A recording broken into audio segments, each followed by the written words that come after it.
Père, du Fils et du Saint-Esprit, ainsi soit-il. Donc je voudrais revenir point par point. Donc la dernière fois dans le petit entretien, on avait abordé l'expression subsistit in dans le Concile Vatican II. Il me semble que c'est Lumen Gentium numéro 22, si je me souviens bien. Je ne suis pas sûr. Mais je crois que c'est en gros c'est ça. Donc on avait vu ça, l'Église du Christ en tant que corps organisé subsiste dans l'Église catholique. Et l'abbé de la Chanonie, parce que c'est une sorte de réponse en plusieurs points, parce que je réponds comme il a établi plusieurs points par lesquels il discrédite l'Église romaine, l'Église qui est à Rome, qui a son siège à Rome, en disant que ce sont des imposteurs qui sont dessus. Il faut donc répondre point par point. Point par point, le point principal étant que le magistère de l'Église promis à perpétuité, quoi, jusqu'à la consommation des siècles par rapport au Christ. Donc ça c'est le premier point, c'est l'Europe, quoi. Après ça, le reste, bon, si on n'a pas foi en ça, bon, c'est qu'on n'a pas vraiment la foi catholique. C'est la seule chose qu'on peut dire. On peut dire où le pape a fait des défections, et puis tout le clergé l'a suivi, donc ça veut dire que toute l'Église a chuté. Ou bien alors oui, d'une façon ou d'une autre, on en arrive là.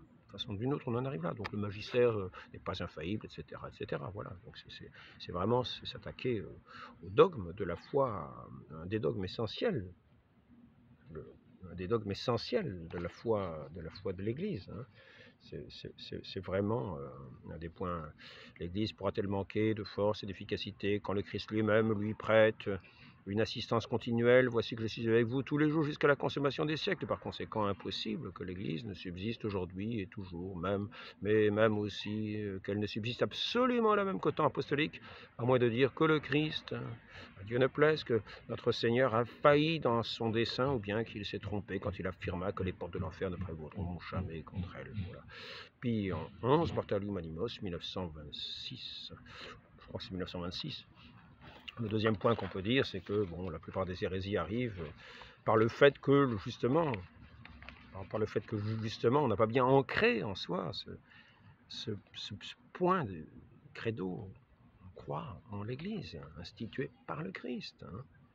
La seconde considération, c'est que celui qui aura gravé profondément dans son cœur la foi à la vérité de l'Église n'aura pas de peine à éviter le terrible danger de l'hérésie et du schisme.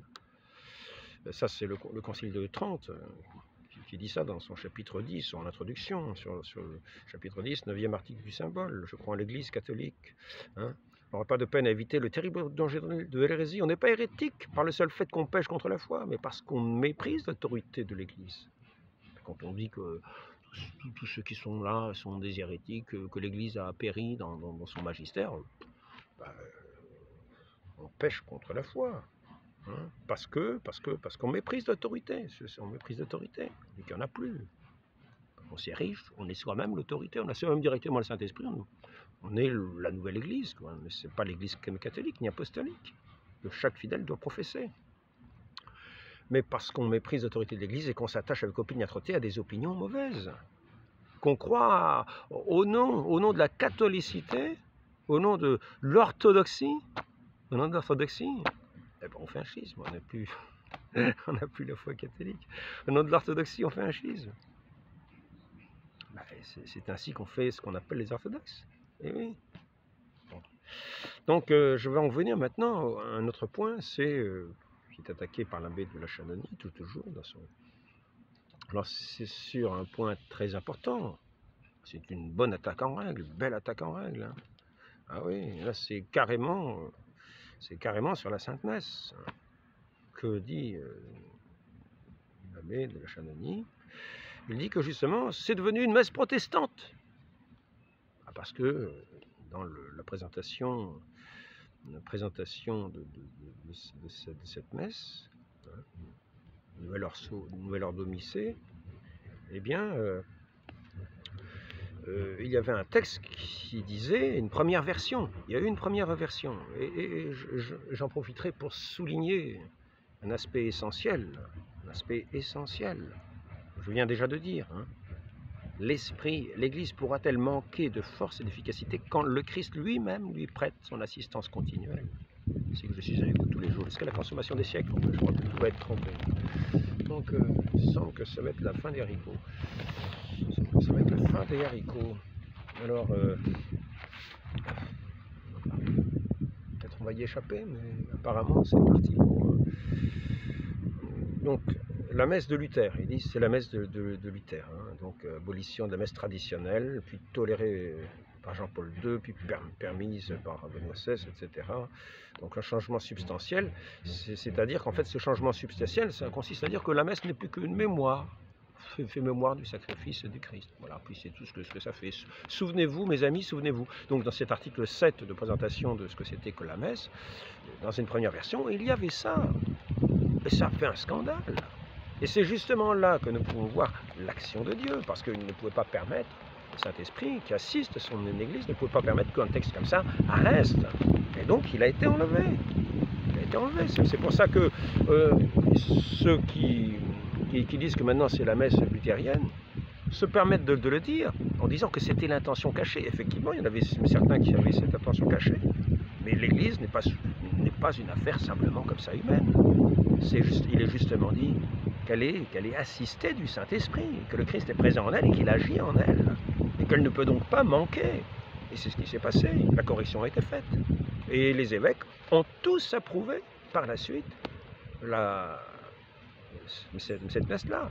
Le corps enseignant de l'Église, le magistère enseignant, le magistère infaillible, qui reste le magistère même en cas d'absence de pape, a approuvé cela. Toute l'Église n'a pas périclité, n'a pas failli, n'a pas chuté en approuvant une messe luthérienne.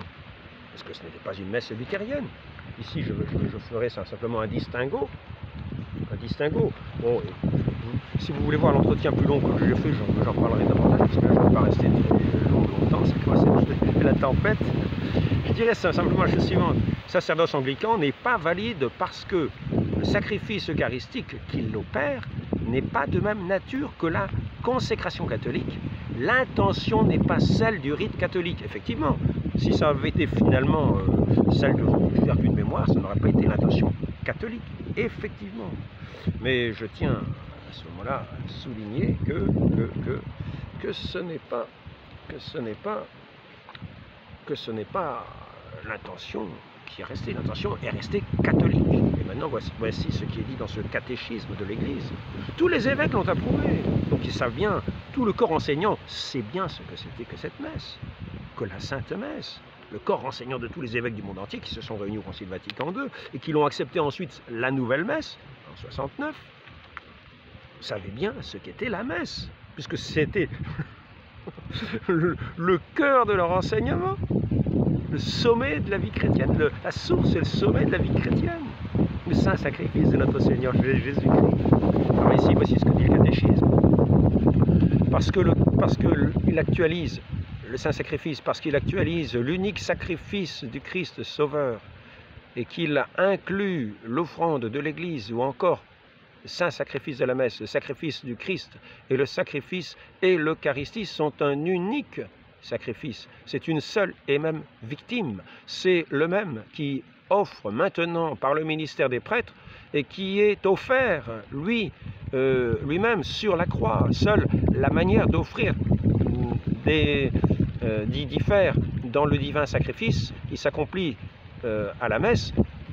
Le même Jésus-Christ qui s'est offert lui-même une fois de manière sanglante sur l'autel de la croix est contenu et immolé de manière non sanglante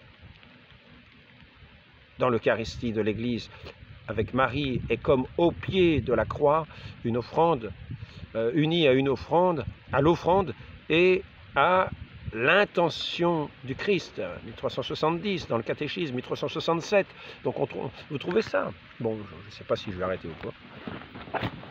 Je vais me mettre autrement, on va mettre ça autrement, je vais mettre plus à l'abri, hein, puis je vais peut-être ranger mes papiers. Je ne sais pas si on va arriver au bout, parce que tout va être trompé après, il n'y aura plus qu'à réécrire tous les papiers qui ont été écrits à la main, patiemment, donc je range tout quand même. Donc il était une question de quart. Vous verrez ça, j'ai mis ça dans un entretien plus complet. Hein. Je vais quand même en finir de cet entretien. Je rajouterai peut-être ensuite, parce que c'est un entretien qui a quand même son importance. Ici, ils le reconnurent à la fraction du pain. Ça c'est reste avec nous Jésus, mane nominus, mane nobiscum domine, Jean-Paul II. Hein. On ne peut toutefois oublier que le repas eucharistique a aussi, et c'est primordial, un sens profondément et avant tout sacrificiel. Le Christ nous y présente à nouveau le sacrifice accompli une fois pour toutes au Golgotha. Tout en y étant présent comme ressuscité, il porte les signes de la passion dont chaque messe est le mémorial, ainsi que nous le rappelle la liturgie dans l'acclamation après la consécration. Nous proclamons ta mort, Seigneur Jésus, nous célébrons ta résurrection en même temps. Voilà. Donc nous voyons ce caractère qui est professé. Notre Seigneur nous dit d'ailleurs, faites ceci en mémoire de moi, c'est-à-dire que ce sacrifice est réactualisé. C'est l'unique sacrifice du Christ qui est réactualisé à chaque messe. Bon, je crois qu'on va pouvoir arrêter là. Donc il y avait tout un développement de l'abbé de la Chanonie, hein, qui nous disait, qui montrait le caractère intimatoire, enfin, la façon de parler comme cela. Donc ça, je l'ai développé dans l'entretien plus complet qui dure, je crois bien, 1h19, hein, vous pourrez le voir, si ça vous intéresse. Voilà. Donc là, c'était juste sur ce caractère-là, montrer que la Providence agit dans son Église et ne laisse pas ces mauvais textes-là régir l'Église. Hein. Donc voilà.